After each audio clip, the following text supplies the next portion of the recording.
Hey everyone, today I'm diving into one of the most mystifying and powerful symbols in spirituality, Kalki's sword. And guess what? It's not what you think.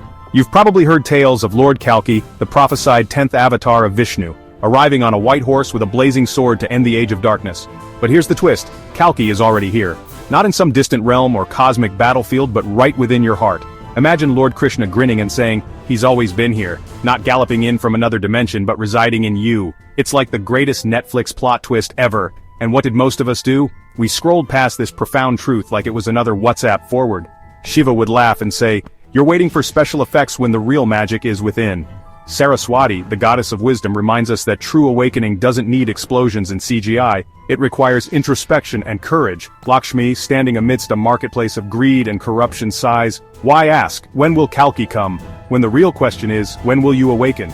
Krishna drops a truth bomb. Kalki's sword is your own awakening, the enemy, your fear and disbelief. Shiva holds up a mirror, reflecting our faces, asking, will you keep waiting or will you act? This journey through time and space, through wars, discoveries, and spiritual transformations, isn't just about what we see, it's about what we experience. To transform belief into reality, all you need is trust.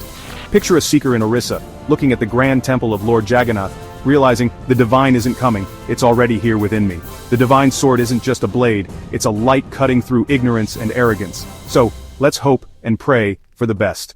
But more importantly, let's act with wisdom, courage, and dharma. Remember, Kalki is here, awaken.